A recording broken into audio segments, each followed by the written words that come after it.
শেষ ক্রিস্টিয়ানো রোনালদোর বিশ্বকাপ যাত্রা এখানেই শেষ।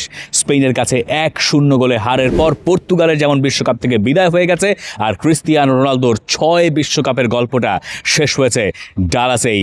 রোনালদোর বিশ্বকাপের প্রথম গল্পটা ছিল কান্না ভেজা, রোনালদোর বিশ্বকাপের শেষ গল্পটাও থাকলো কান্না ভেজা, আর মাঝের পুরোটাই হতাশাতে ঢাকা। 2006-এ তার শুরু হয়েছিল বিশ্বকাপ যাত্রা, 2026-এ এসে শেষ।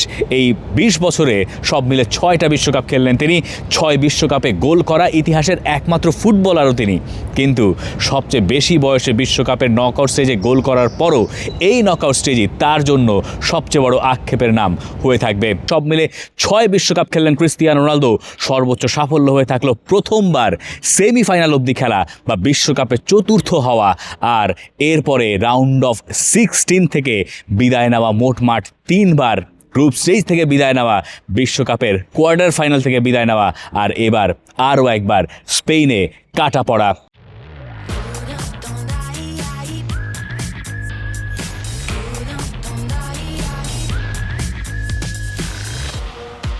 ক্রিস্টিয়ানো রোনালদো 2006-এ যখন ফ্রান্সের কাছে সেমিফাইনালে হেরেছিল তার দল, তখন কেঁদেছিলেন। 2022-এ তার দল যখন বাদ পড়েছিল মরক্কোর কাছে হেরে, তখনও কেঁদেছিলেন।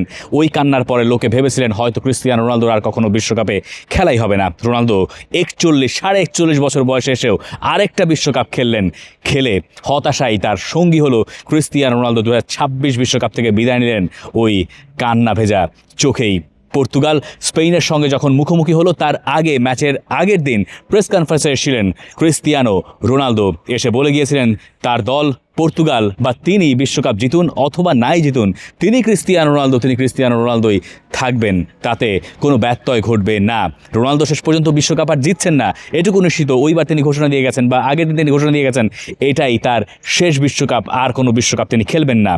অনুমিতই ছিল, অবধারিতই ছিল, না বললেও হয়তো চলতো, কিন্তু তবুও তিনি আনুষ্ঠানিকভাবে জানিয়ে গিয়েছিলেন। হয়তো বুঝতেও পেরেছিলেন তার সময় একেবারেই ফুরিয়ে এসছে, আর একটা ম্যাচ হয়তো তার সামনে আছে হট ফেভারিট স্পেনের সঙ্গে। তার দল শেষ পেরে ওঠে কি না ওঠে, এই সংশয় থেকে প্রেস কনফারেন্সে এসে তিনি বিদায় বার্তাটাও দিয়ে গিয়েছিলেন। ক্রিস্টিয়ানো রোনালদোর বিশ্বকাপ আর কখনো জেতা হবে না। আর বিশ্বকাপের গল্পটা ইন্টারন্যাশনাল ফুটবলের ইতিহাসের সর্বোচ্চ গোলদাতার সঙ্গে সম্ভবত কিছুটা বেমানান। 2006 বিশ্বকাপে যখন তিনি একেবারে তরুণ, যখন লুইস ফিগোর পর্তুগাল নামে পর্তুগাল পরিচিত, সেবারও ক্রিস্টিয়ানো রোনালদো আলো ছড়িয়েছিলেন। সেবার রোনালদো আর পর্তুগাল মিলে ধাপে ধাপে পার হয়ে এরপরে সেমিফাইনাল পর্যন্ত সেই দলটা চলে গিয়েছিল। পরে তারা চতুর্থ হয়েছিল থার্ড প্লেস প্লে অফে জার্মানির কাছে শেষমেশ হেরে। লোকে ভেবেছিলেন 2010 অবধি ক্রিস্টিয়ানো রোনালদো আরও বেশি শাইন করবেন, পর্তুগাল আরও ভালো দলে পরিণত হবে। কিন্তু 2010 বিশ্বকাপে সেকেন্ড রাউন্ডে ক্রিস্টিয়ানো রোনালদোর পর্তুগাল এই স্পেনের কাছেই 1-0 ব্যবধানে হেরে বিদায় নিয়েছিল বিশ্বকাপ থেকে। 2014 বিশ্বকাপের গল্প আরও হতাশার। গ্রুপ স্টেজের বাধাই তখন ক্রিস্টিয়ানো রোনালদোর পর্তুগাল পার হতে পারে নাই। অথচ এর আগেই ব্যালন ডিওর একটা জেতা হয়ে গেছে ক্রিস্টিয়ানো রোনালদোর। রিয়াল মাদ্রিদের হয়ে একের পর এক ভালো করছেন। 2014-তে তিনি ওভার চ্যাম্পিয়ন্স লিগ জিতেছিলেন রিয়াল মাদ্রিদের হয়ে, কিন্তু কখনোই ওই ফর্মটা তিনি টেনে আনতে পারেন নাই তার জাতীয় দলে, স্পেশালি বিশ্বকাপে।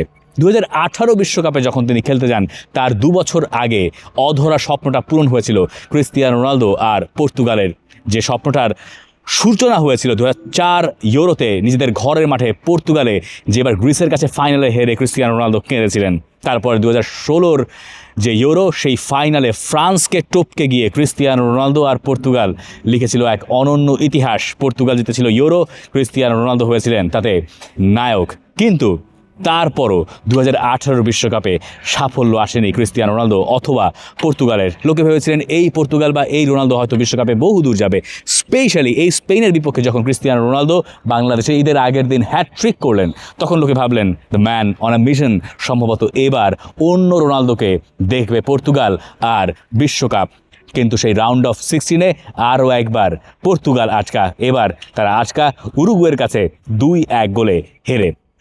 2022 বিশ্বকাপ কাতারে, ততদিনে ক্রিস্টিয়ানো রোনালদো ইউভেন্টাস ছেড়ে আবার গেছেন ম্যানচেস্টার ইউনাইটেডে। বিশ্বকাপের আগে তার ক্লাব নিয়ে কত আলোচনা, কত টালমাটাল, লোকে বুঝতে পেরেছিলেন ক্রিস্টিয়ানো রোনালদো ম্যানচেস্টার ইউনাইটেডে আর থাকছেন না। তার ঠিকানা কী হবে সেটাও কেউ জানতেন না তখনও পর্যন্ত। 2022 বিশ্বকাপের গ্রুপ স্টেজ গেল। 2022 বিশ্বকাপের নকআউট ফেজের প্রথম ম্যাচ সুইজারল্যান্ডের সঙ্গে সবাইকে চমকে দিয়ে ফের্নান্দো সান্তোস তখনকার পর্তুগালের কোচ ক্রিস্টিয়ানো রোনালদোকে রাখলেন বসিয়ে সাইড বেঞ্চে এবং সেই ম্যাচে তার জায়গায় নেমে গনজালো রামোস করলেন হ্যাটট্রিক। এরপরে কোয়ার্টার ফাইনালে উঠল পর্তুগাল। সেই ম্যাচে ক্রিস্টিয়ানো রোনালদো আর পর্তুগালের বিদায় মরক্কোর কাছে বিশ্বকাপে হেরে। 2022-এ ওভারও ক্রিস্টিয়ানো রোনালদো কাঁদতে কাঁদতে টানেল দিয়ে মাঠ ছেড়েছিলেন। তখন সবাই ধরে নিয়েছিলেন রোনালদো সম্ভবত আর বিশ্বকাপে খেলবেন না।